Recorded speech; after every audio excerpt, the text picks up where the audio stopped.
Thiruvananthapuram BSNL engineers സഹകരണ സംഘം നിക്ഷേപ തട്ടിപ്പ് കേസിൽ വലിയ തട്ടിപ്പ് നടന്നെന്ന് സുപ്രീംകോടതി. പെൻഷൻകാർക്കടക്കം പണം നഷ്ടപ്പെട്ടു. പ്രതികളുടെ ജാമ്യം ചോദ്യം ചെയ്തുള്ള ഹർജിയിലാണ് കോടതി നിരീക്ഷണം.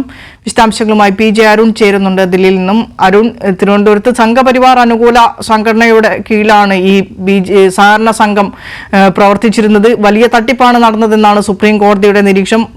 ലോക്സഭാ തെരഞ്ഞെടുപ്പ് വരാനിരിക്കുന്നു. ലോക്സഭാ തെരഞ്ഞെടുപ്പിന് മുന്നോടിയായി അക്ഷയശ്രീ തട്ടിപ്പടക്കം BJPക്ക് തലവേദനയായി തിരുവനന്തപുരത്ത് ആറ്റിങ്ങൽ മണ്ഡലത്തിൽ അടക്കം നിൽക്കുമ്പോൾ പുതിയ ഈ BSNL സഹകരണ സംഘം തട്ടിപ്പുമായി ബന്ധപ്പെട്ട സുപ്രീം കോടതിയുടെ നിരീക്ഷണവും BJPക്ക് തലവേദനയായി മാറുകയാണ്. മറ്റു വിശദാംശങ്ങൾ എന്തൊക്കെയാണ്? സുപ്രീം കോടതി എന്തൊക്കെ കാര്യങ്ങളാണ് ഇക്കാര്യത്തിൽ നിരീക്ഷിച്ചത്?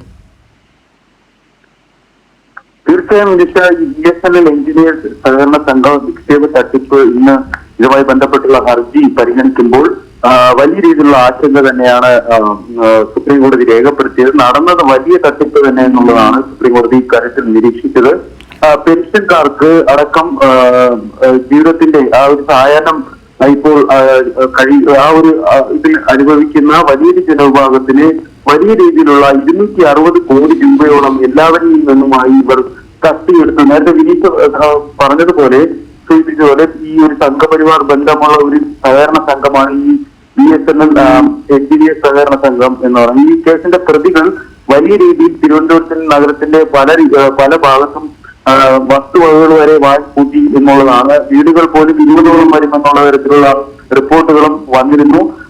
കോടിക്കണക്കിന് രൂപയുള്ള വസ്തുവകകളാണ് ഈ പ്രതികൾ വാങ്ങിക്കൂട്ടിയത്. ഈ പ്രതികൾ ഈ കേസിലെ പ്രതികളായ മായ, ഷീജ എന്നിവരുടെ ജാമ്യം ഹൈക്കോടതി ജാമ്യം നൽകിയിരുന്നു.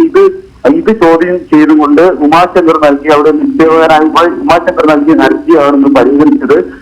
ജസ്റ്റിസ് സഞ്ജീവ് ഖന്നയും ദീപാങ്കർ ദത്തയും അംഗങ്ങളായിട്ടുള്ള ബെഞ്ചാണെന്ന് ഇതുമായി പരിഗണിച്ചത്. അവർ ഈ ഒരു ഹർജി പരിഗണിക്കുമ്പോൾ വലിയ രീതിയിലുള്ള ആശങ്ക, കാരണം 60നും 80നും വയസ്സിലുള്ള 2000ഓളം പേർക്കാണ് വലിയ രീതിയിൽ ഈ എഞ്ചിനീയറിംഗ് സഹകരണ സംഘം എന്നുള്ള രീതിയിൽ സംഘപരിവാറുമായി ബന്ധപ്പെട്ട ആ ഒരു അനുകൂല സഹകരണ സംഘവുമായി ബന്ധപ്പെട്ട് വലിയ രീതിയിൽ അവർക്ക് പണം നഷ്ടപ്പെട്ടത്, അവരുടെ നിക്ഷേപം നഷ്ടപ്പെട്ടത് എന്നുള്ളൊരു ആശങ്ക ഇതുമായി ബന്ധപ്പെട്ട് നമ്മൾ വായിക്കേണ്ടത്. എന്തായാലും ഈ ഹർജിക്കാർക്ക് വേണ്ടി വലിയ രീതിയിൽ ഈ ഹർജി പരിഗണിക്കുമ്പോൾ തന്നെ ഈ പ്രതികൾക്ക് നോട്ടീസ് അയക്കാൻ ഉള്ള നിർദ്ദേശവും കോടതി നൽകിയിട്ടുണ്ട്. കൂടാതെ ഈ പ്രതികളെ എന്ത് അടിസ്ഥാനത്തിലാണ് ജാമ്യം നൽകിയത് എന്ന തരത്തിലുള്ള, കാരണം ഇത്രയും വലിയൊരു അഴിമതി നടക്കുമ്പോൾ അതിനെന്ത് അടിസ്ഥാനമാണ് എന്നുള്ള കാര്യവും അറിയുന്നുണ്ട്. എന്തായാലും പ്രതികൾക്ക് നോട്ടീസ് അയക്കും. കൂടാതെ ഇക്കാര്യത്തിൽ മറ്റ് കേസുകൾ എടുക്കുന്നതിൽ തെറ്റില്ലെന്നുള്ള ഒരു നിരീക്ഷണവും കോടതി നടത്തിയിട്ടുണ്ട്. ഇപ്പൊ ഈ കേസിൽ 15 പേരാണ് ഈ പ്രതികളായിട്ടുള്ളത്. അതിൽ ഈ 6 പേർക്ക് ഹൈക്കോടതി ജാമ്യം നൽകിയിരുന്നു. ആദ്യം ജാമ്യം നൽകിയ ഓരോരുത്തരായാണ് ഇവർ ജാമ്യത്തിൽ ഇറങ്ങിയത്. മായ, ഷീജ അങ്ങനെ തുടങ്ങി 6 പേർക്ക് ജാമ്യം ലഭിക്കുകയായിരുന്നു. ബാക്കിയുള്ള പ്രതികൾ തടവ് ശിക്ഷ ഇപ്പോൾ അനുഭവിക്കുകയാണ് എന്നുള്ളതാണ് അറിയാൻ കഴിയുന്നത്. എന്തായാലും ഇക്കാര്യത്തിൽ കോടതി വലിയ രീതിയിലുള്ള ആശങ്ക തന്നെയാണ് അറിയിച്ചത്. ഇക്കാര്യവുമായി ബന്ധപ്പെട്ട് പ്രതികൾക്ക് നോട്ടീസ് അയക്കാനും സുപ്രീം കോടതി തീരുമാനിച്ചിട്ടുണ്ട്. നിമിഷ. ശരി അരുൺ, തിരുവനന്തപുരം BSNL എഞ്ചിനീയർ സഹകരണ സംഘം നിക്ഷേപ തട്ടിപ്പ് കേസിൽ വലിയ തട്ടിപ്പാണ് നടന്നതെന്ന് സുപ്രീം കോടതിയുടെ നിരീക്ഷണം. പെൻഷൻകാർക്കടക്കം പണം നഷ്ടപ്പെട്ടു. പ്രതികളുടെ ജാമ്യം ചോദ്യം ചെയ്തുള്ള ഹർജിയിലാണ് സുപ്രീം കോടതിയുടെ നിരീക്ഷണം. PJ അരുണാണ് ദില്ലിയിൽ നിന്ന് വിശദാംശങ്ങൾ പങ്കുവച്ചത്.